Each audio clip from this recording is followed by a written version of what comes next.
Hello SSC lab पर आप सभी का स्वागत है। A very good morning to all of you. The Hindu editorial की शुरुआत करते हैं और सबसे पहला शब्द, अच्छा शब्द देखने से पहले टेलीग्राम देख लीजिए। English by Barkha ma'am, this is the name of my Telegram. CGL का फॉर्म भर दिया है, वीडियो लाइव कर दिया है। अगर आपने सीजीएल का फॉर्म नहीं भरा है तो मेरा वीडियो देख के ही भरिएगा, उसमें 2-3 बहुत इंपॉर्टेंट चीजें मैंने बताई हैं। ठीक है, चलिए अब वो क्या करते हैं। सबसे पहला वर्ड है वर्च्यूसो। वर्च्यूसो का मतलब होता है एक्सेप्शनली स्किल्ड पीपल। कुछ लोग होते हैं, आपको खुद लगता है कि भाई ये बोलता है तो सब सुनते रहते हैं, इसके अंदर कितनी कला है, कितनी स्किल है, तो ऐसे बंदों को हम वर्च्यूसो बोलते हैं। आसान भाषा में एक्सपर्ट हो गया, मास्टर से बना है तो माइस्ट्रो हो गया, जीनियस बंदा हो गया, ठीक है, प्रोडिजी हो गया। प्रोडिजी फैबुलस वर्ड, एग्जाम में बहुत पूछा जाता है। मास्टर और मास्टेरियो सेम है, एस करता है, एडेप्ट है, स्पेशलाइज्ड है, अब बोर्ड ही नहीं चलेगा, स्पेशलाइज्ड है, एक्सपर्ट है, जीनियस है, प्रोडिजी है, ये सारे वर्ड्स हो जाएंगे। एक सी से वर्ड है, कमेंट सेक्शन में लिख के बताओ। एग्जाम में बहुत पूछा जाता है, स्पेलिंग्स में भी बहुत आता है। मैंने क्या बोला था? स्पेशलिस्ट। स्पेशलिस्ट हो गया, प्रोफेशनल हो गया, सेवेंथ कोनॉइजर। कोनॉय ऐसे रखो, कोनॉय एंड देन सर, SSEUR। बहुत ज्यादा पूछा जाता है एग्जाम में, स्पेलिंग्स भी और सिनोनिम भी। कोनाइजर का भी मतलब होता है एक्सपर्ट होना। ऑपोजिट हो गया, नोवाइस है, नूब है, नया है, न्यूबी है, ये सब हो गए ऑपोजिट। अच्छा, डिलेटेंटे है, एमेच्योर है, तो ये सब ऑपोजिट्स हो गए। ठीक, सिनोनिम एंड ऑपोजिट दोनों क्लियर है। नेक्स्ट वर्ड है, वर्ड्स बहुत अच्छे अच्छे हैं। नेक्स्ट वर्ड है स्किंटिलेट। स्किंटिलेट का मतलब होता है स्पार्कलिंग और शाइनिंग इफेक्ट। बड़ा ही स्किंटिलेटिंग इफेक्ट है, मतलब बड़ा ही शाइनिंग सा इफेक्ट है। शाइनिंग, डैजलिंग, विविड, चमकदार। चमक से लाइट बना है, चमक से ग्लीम बना है, चमक से ग्लिटर बना है, ट्विंकल बना है, फ्लैश बना है। ग्लिटर के बाद आपने ग्लिमर भी सुना होगा, ग्लिमर, ठीक है, फ्लिकर, फ्लिकर है, बीम है। तो ये सारे वर्ड्स हो जाएंगे चमकदार, रोशनी के, स्किंटिलेटिंग इफेक्ट। ऑपोजिट हो जाएगा बहुत ही ज्यादा डल है, ब्लंट है, मंडेन है, बोरिंग है, ड्रैब है।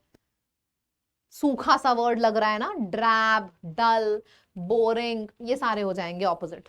ठीक, नेक्स्ट वर्ड है वेन। वेन का मतलब होता है बिकमिंग वीकर। सब कुछ खराब हो गया, सब कुछ भाड़ में चला गया, एवरीथिंग वेंट इन वेन। तो वेन का मतलब यही होता है धीरे धीरे धीरे धीरे करके जब चीजें कमजोर पड़ती चली जाती हैं। कमजोर पड़ना मतलब एक तो ये एब हो गया, एब, एबिंग, बहुत इंपॉर्टेंट वर्ड है, एग्जाम में भी पूछा जाता है, इसको याद करने का एक तरीका भी है। इस बंदे की प्रोफाइल खराब होती चली गई क्योंकि इसके अंदर बहुत एब थे। तो एब इंसान को वीक बना देता है, एब से बना है एब, सो एबिंग हो गया। Fade, diminish, decline, then dwindle, shrink, इन सब का मतलब होता है कम होते जाना, सबसाइड होते जाना। ठीक है, अबेट, रिसीड, बहुत बढ़िया। तो ये सारे वर्ड्स का मतलब होता है ढीला पड़ते जाना, वीक पड़ते जाना, फेड होते जाना। ऑपोजिट है rise, glow, intensify, growth, growth होती जा रही है, चीजें एक्सपैंड होती जा रही हैं। देन एस्केलेट होती जा रही है। एम्पलीफाई, बहुत बढ़िया, एम्पलीफाई, मैग्नीफाई, इन सब का मतलब होता है ग्रोथ मिलती जा रही है, डेवलपमेंट होता जा रहा है। अच्छे वर्ड्स हैं सारे। नेक्स्ट है कैप्रीशियस।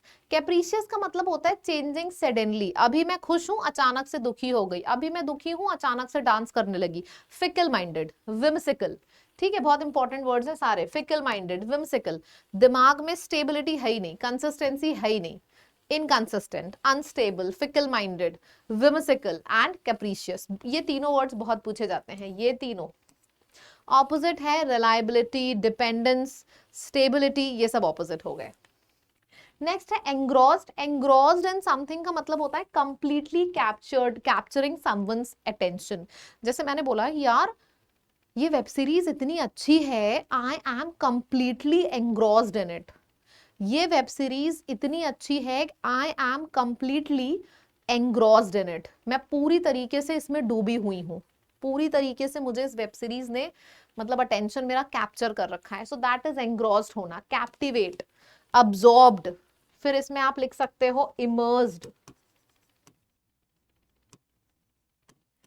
I am fascinated by it, completely engaged, completely occupied, enraptured, enthralled, bewitched। ठीक है, ये बोलेंगे इसको। तो इसका मतलब पूरी तरीके से डूबा हुआ। ऑपोजिट है आप उस पे अट्रैक्टेड हो ही नहीं, you are not incline towards it, disengaged. ये रिपेल होते जा रहे हो। नेक्स्ट है लैमेंट। लैमेंट का मतलब होता है passionate expression of sorrow. Dull and lament, sad and lament, हमेशा ऐसे ही आता है। मतलब बहुत ज्यादा डल फील करना, बहुत ज्यादा दुखी, सोरो में मौन होना, सोरो में होना, ग्रीव में होना, बीवेल हो गया, बहुत बढ़िया। तो ये सारे के सारे सिनोनिम्स हो जाएंगे। फिर आपका वेल हो गया, बी मौन हो गया, डेप्लोर हो गया, रिग्रेट हो गया। इन सब का मतलब होता है बहुत ज्यादा सैड है, सोरो है, बहुत ज्यादा सोरो ने हर तरफ से घेर रखा है। ऑपोजिट क्या हो जाएगा? खुशियां मनाना, अपलॉड करना, सेलिब्रेट करना। Very nice. सेलिब्रेट हो गया, डिलाइट हो गया, इंजॉय हो गया, ये सारे हो जाएंगे इसके एंटोनिम्स। तो सिनोनिम्स ये हो गए एंटोनिम्स। नेक्स्ट वर्ड है पर्च। सारे नए वर्ड्स ही हैं जो आपने अभी देखे होंगे। तो पर्च, पर्च का मतलब होता है सिट और rest in a high position. मैं रेस्ट कर रही हूँ लो पोजिशन पे, this is not perching. Perching is बहुत हाई पोजिशन पे जाके अब मैं रिलैक्स कर रही हूँ, मुझे लग रहा है मैं सबसे ज्यादा ऊपर हूँ, now I can relax. So that is perching, ऊपर होना। ठीक है, सेटल होना कहीं पे, situated at a greater height. Opposite है नीचे की तरफ होना। That's it. Idiom है hark back to the past. Hark back to the past, remembering something of an earlier time. Past word आ गया, मतलब क्या हुआ? मुझे पीछे का कुछ याद आ रहा है। I'm remembering something from my past. Not a patch on, मतलब कंपैरिजन में इंफीरियर होना, कंपैरिजन में इंफीरियर होना। Not a patch on. Turning the tables, reversing the situation. Turning the tables is reversing the situation as in, मुझे लग रहा था कि मैं गेम में जीत जाऊंगी, अचानक से हार गई। I don't know when the table turned. Turning the table, turning the table, turning the किस्मत। कॉन्फिडेंस बूस्टर, पहले दोनों क्वेश्चंस आपके सामने हैं, जल्दी से इसका आंसर करिए और बताइए क्या होगा। फर्स्ट और सेकंड दोनों ही आपके पास हैं और दोनों ही आपको आंसर करने हैं और बताने हैं क्या होगा। वर्च्यूसो एंड लैमेंट। लैमेंट सैड, सोरो, यही सारे वर्ड्स हैं। सैड सोरो से रिलेटेड कोई है, बिवेल्ड है। ठीक है, ऊपर क्या है? वर्च्यूसो, एक्सपर्ट, कोनॉइजर, मास्टर, मैस्टीरियो, एक्सपीरियंस्ड, प्रोफेशनल, सारे वर्ड्स आ जाएंगे। एक सामने है, दिमाग में कम से कम 5-6 चलने चाहिए। Capricious, whimsical, fickle minded, unstable, fickle. Scintillating effect है, मतलब बहुत ही ज्यादा, twinkling effect, shining, glittering, glazing, dazzling, right. चलो नेक्स्ट इज हिस्ट्री लेसन्स के ऊपर पैसेज है। Oh my god, it's a big passage. Let me adjust it. काफी लंबा है यार ये तो। चलो स्क्रीनशॉट ले लो, मैं पढ़ूंगी, आप भी मेरे साथ पढ़ना और बाद में भी पढ़ना। The yearning of historical greatness, मतलब यार जैसा होता है ना कि हमारे बचपन में जो हीरो था ना वो अब कहाँ, पास्ट के टाइम को याद करना, तो वो हिस्टोरिकल हैप्पीनेस ये बहुत कॉमन है, स्पेशली स्पोर्ट्स फैंस में। स्पोर्ट फैंस हमेशा आपने बोलते हुए सुना होगा, अरे सचिन तेंदुलकर का तो जमाना था, अब तो सब बच्चे हैं, समझ रहे हो। तो ये होता है कि हिस्ट्री को याद करके ये स्पोर्ट्स फैन में ये बात होती है कि यार वो तो मेरे जमाने में था, अब क्या है। तो ये लाइन का ये मतलब है कि earning of the historical greatness is common among sports fans. Contemporary success and genius notwithstanding there, मतलब जो कंटेम्पररी सक्सेस अभी आजकल के प्लेयर्स को मिल रही है उनके हिसाब से वो उनके लेवल पे विथस्टैंड नहीं कर पा रहे हैं, मतलब उनके हीरोज को मैच नहीं कर पा रहे हैं। There is often a tendency to hark back to the past, इस वजह से एक टेंडेंसी है पिछले पास्ट के बारे में सोचना और याद करना कि भाई हमारे, और सौरो और दुख मनाना, यार हमारे वाले जो हीरो थे अब उनमें वो कहाँ बात, अब के लड़कों में वो बात कहाँ।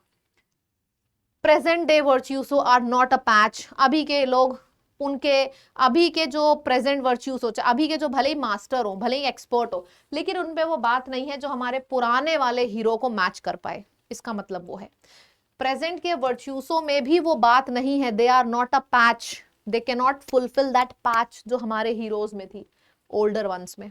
ठीक, टेनिस में ये जो स्टोरी है, ये जो स्टोरी लाइन है, ये एक्सपेक्टेड थी कि यही होगी, लेकिन अनफोल्ड हुआ immediate after math of the big three. मतलब टेनिस में भी एक्सपेक्टेड था कि जो बिग थ्री प्लेयर्स हैं, क्या क्या है वो बिग थ्री एरर्स का player, Roger Federer, Rafael Nadal and Novak, तो ये तीनों का जो ट्रायो था, एक्सपेक्टेड यही था कि टेनिस में भी लोग ऐसे ही सोचेंगे, इन तीनों का ट्रायो गया तो अब कुछ नहीं हो सकता, इन तीनों की पावर्स कम हो रही है, ये तीनों चले गए तो अब कुछ नहीं होगा। एक्सपेक्टेड यही था कि टेनिस में भी लोग ऐसे ही सोचेंगे, लेकिन इट इज कार्लोस अल्कराज, नाम तो सुना ही होगा आपने, इतने पैसेजेस में इनका नाम आ चुका है। Carlos Alcaraz and Jannik Sinner's credit, इन दोनों बंदों का क्रेडिट है कि they have allowed none of this talk to surface. इन दोनों बंदों की वजह से जो टेनिस के प्लेयर्स हैं वो अपने पुराने टॉप थ्री को याद करके ये नहीं बोल रहे हैं यार वो तो बंदे थे, तुम लोगों में कहाँ बात। इन दोनों ने इतना गजब का परफॉर्मेंस दिया है। परफॉर्मेंस की बात करी जाए तो संडे को फैसिनेटिंग जो फ्रेंच ओपन फाइनल था, 5वां टाइटल भी जीत लिया। Latest piece of evidence at the Spaniard, outlasted the world number 1 over 5 hours and 29 minutes of intense scintillating action। मतलब मेहनत, इतनी मेहनत करने के बाद फ्रेंच ओपन 5th टाइटल भी अल्कराज ने जीत लिया।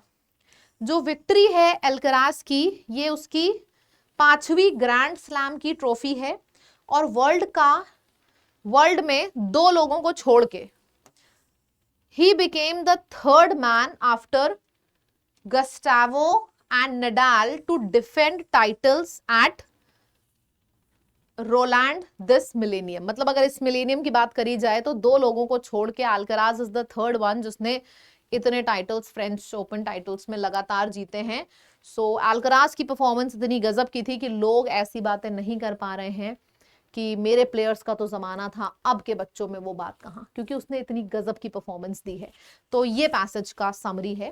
क्वेश्चन आपके सामने है जो according to the passage, why was expectations of nostalgia of the big three era in tennis proven wrong. किसकी वजह से रॉन्ग प्रूव हुई?